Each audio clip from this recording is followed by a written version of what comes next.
आप सभी का एग्जाम फाइटर चैनल में स्वागत है। 2047 तक एक विकसित भारत बनने की नींव आखिर दिखती कैसी है?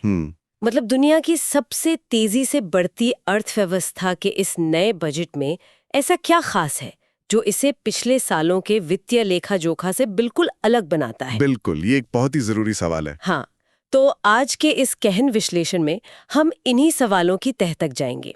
आज की चर्चा का मुख्य विषय है केंद्रीय बजट 2026-27, जिसे वित्त मंत्री निर्मला सीतारमण जी ने संसद के नए कर्तव्य भवन में पेश किया है। जी। और एक बहुत ही दिलचस्प तथ्य ये भी है कि ये उनका रिकॉर्ड 9वां बजट है। तो चलिए इस भारी भरकम दस्तावेज के पन्नों को पलटते हैं और समझते हैं कि इसके पीछे की असल कहानी क्या है। बिल्कुल। और इस विस्तृत चर्चा के लिए हमारे पास जो स्रोत दस्तावेज मौजूद हैं, उनमें आधिकारिक बजट दस्तावेज हैं, नया वित्त विधेयक 2026 यानी फाइनेंस बिल, इसके अलावा प्रेस इन्फॉर्मेशन ब्यूरो यानी पीआईबी के विस्तृत सारांश और साथ ही इंडिया टीवी और आज तक जैसे प्रमुख समाचार माध्यमों की रिपोर्ट्स भी शामिल हैं। सही कहा।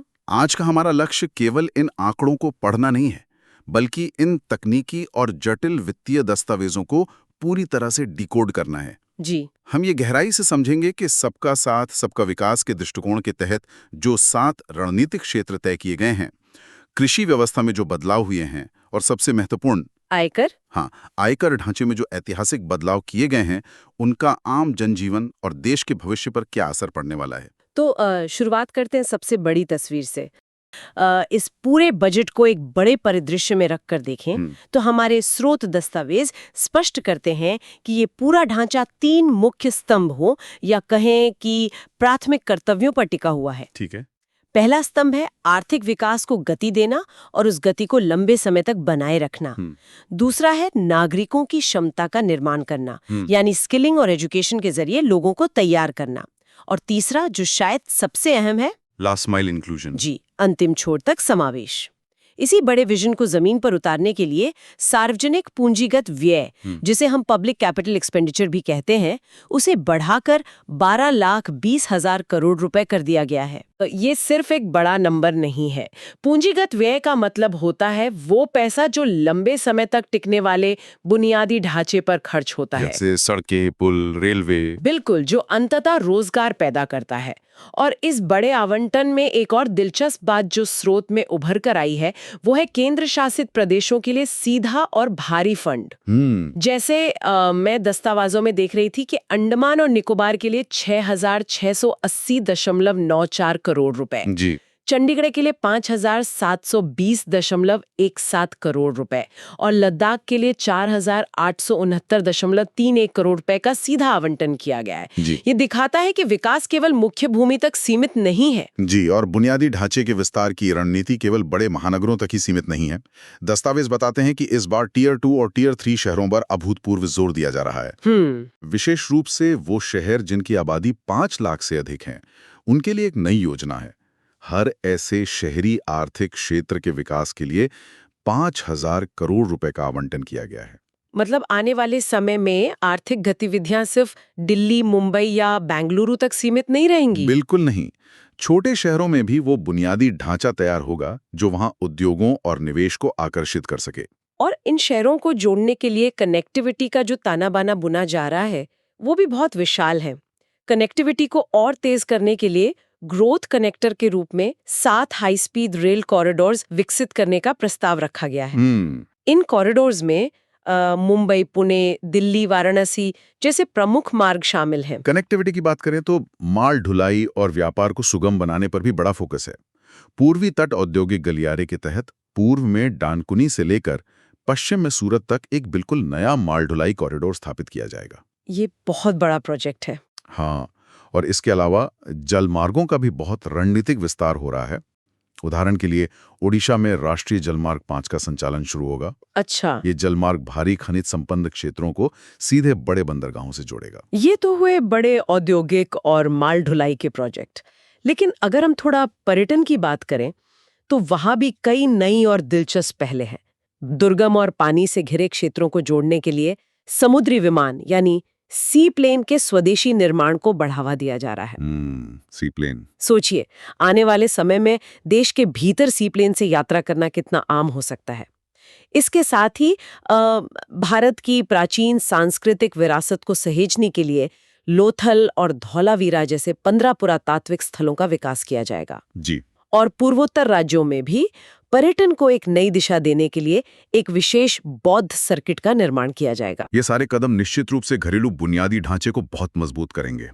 लेकिन इस चर्चा का जो सबसे महत्वपूर्ण मोड़ है वो है वैश्विक स्तर पर भारत की प्रतिस्पर्धा। बुनियादी ढांचा अपनी जगह है, लेकिन आज की दुनिया में असली ताकत तकनीकी और वे निर्माण क्षेत्र से आती है। बिल्कुल। और यही एक बहुत ही प्रासंगिक सवाल उठता है। आज दुनिया भर में जो मौजूदा भू राजनीतिक हालात हैं और जो वैश्विक सप्लाई चेन में उथल-पुथल मची है, उसमें चीन जैसी स्थापित वैश्विक विनिर्माण ताकतों का मुकाबला करने के लिए इस बजट में क्या नए हथियार दिए गए हैं? ये एक बहुत ही अहम बिंदु है। इसी वैश्विक चुनौती से निपटने के लिए सरकार मेक इन इंडिया के तहत 7 रणनीतिक क्षेत्रों पर भारी निवेश कर रही है। इनमें सबसे प्रमुख नाम इलेक्ट्रॉनिक्स और सेमीकंडक्टर का है। स्रोत बताते हैं कि इलेक्ट्रॉनिक घटक निर्माण योजना का बजट सीधा दोगुना करके 40,000 करोड़ रुपए कर दिया गया है। दोगुना? हाँ, और तकनीकी संप्रभुता सुनिश्चित करने के लिए इंडिया सेमीकंडक्टर मिशन 2.0 की शुरुआत की गई है। सेमीकंडक्टर तो आज के दौर का नया तेल है, ये तो हम सब जानते हैं। लेकिन इन दस्तावेजों में एक और चीज है जिसने मेरा ध्यान सबसे ज्यादा खींचा, वो है रेयर अर्थ कॉरिडोर का निर्माण। बिल्कुल। रेयर अर्थ एलिमेंट्स वो दुर्लभ खनिज होते हैं जो आज के हर आधुनिक उपकरण में इस्तेमाल होते हैं, चाहे वो इलेक्ट्रिक गाड़ियों की मोटर हो या रक्षा उपकरण। जी। फिलहाल पूरी दुनिया इन खनिजों और उनसे बनने वाले रेयर अर्थ परमानेंट मैग्नेट्स यानी REPM के लिए काफी हद तक चीन पर निर्भर है।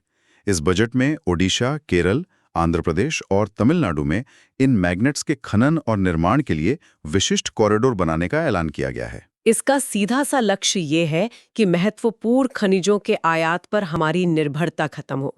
ये सच में सामरिक स्वायत्तता की दिशा में एक बहुत बड़ा और दूरदर्शी कदम है। बिल्कुल। सिर्फ तकनीक ही नहीं, स्वास्थ्य और फार्मा सेक्टर में भी ऐसा ही एक मिशन शुरू किया जा रहा है जिसका नाम है बायोफार्मा शक्ति।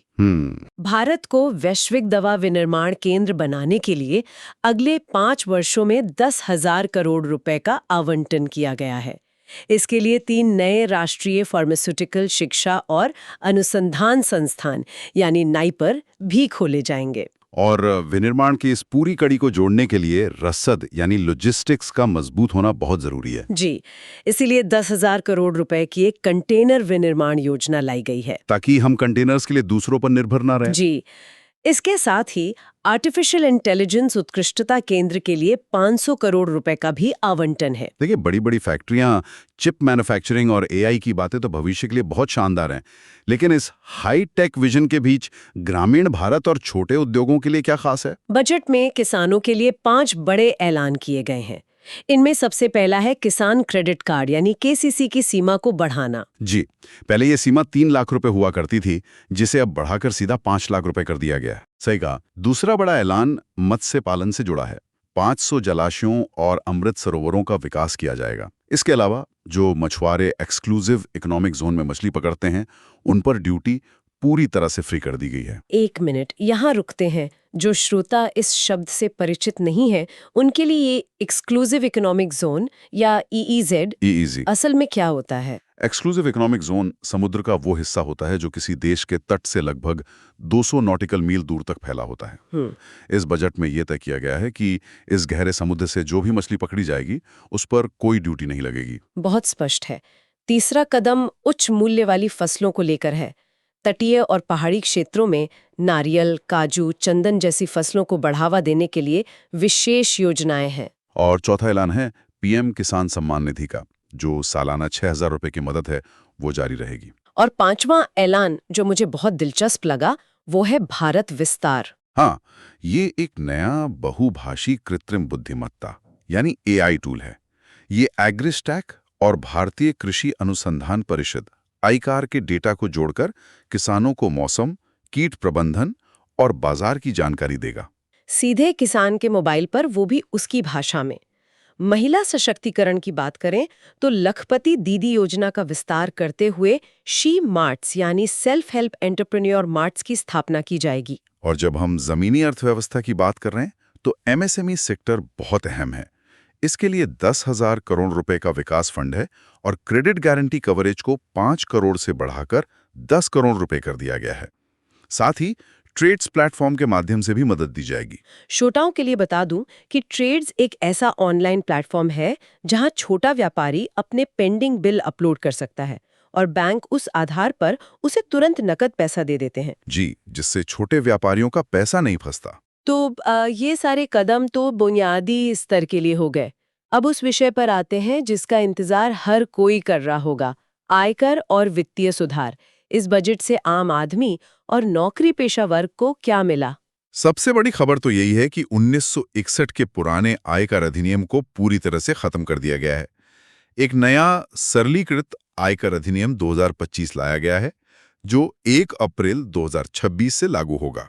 चलिए इन नए टैक्स स्लैब का गणित एकदम साफ कर देते हैं। जी, नए स्लैब के अनुसार 0 से 4 लाख रुपए तक 0% टैक्स है मतलब कोई टैक्स नहीं। और 4 लाख से 8 लाख पर 5%। सही।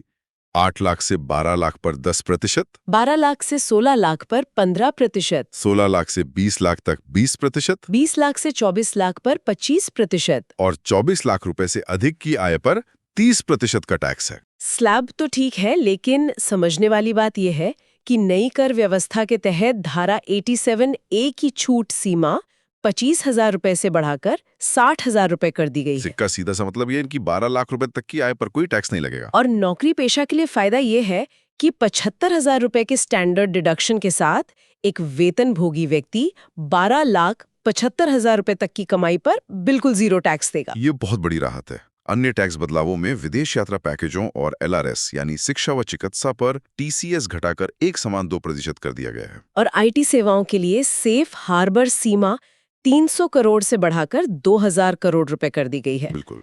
तो चर्चा को समेटते हुए हम कह सकते हैं कि ये बजट एक तरफ भारी पूंजीगत निवेश जैसे सेमीकंडक्टर और रेयर अर्थ के जरिए भविष्य की रणनीतिक स्वायत्ता को सुरक्षित कर रहा है। जी, ये निष्कर्ष बिल्कुल सटीक है। लेकिन इस पूरे विश्लेषण के बाद एक सोचने वाली बात भी सामने आती है। वो क्या? इस बजट में भारत विस्तार जैसे AI टूल्स और इंडिया सेमीकंडक्टर मिशन 2.0 जैसी भारी भरकम योजनाओं का ऐलान किया गया है। लेकिन क्या ये आक्रामक तकनीकी और विनिर्माण दृष्टिकोण, विशेष रूप से रेयर अर्थ कॉरिडोर का निर्माण, वास्तव में वैश्विक आपूर्ति श्रृंखला को पारंपरिक ताकतों जैसे चीन से भारत की ओर मोड़ने में सफल होगा? ये एक बहुत बड़ा सवाल है। या फिर उल्टे कर ढांचे यानी इन्वर्टेड टैक्स स्ट्रक्चर जैसी मौजूदा चुनौतियां अभी भी घरेलू मेड इन इंडिया उत्पादन के लिए एक बाधा बनी रहेंगी? ये वाकई एक बहुत ही विचारणीय प्रश्न है।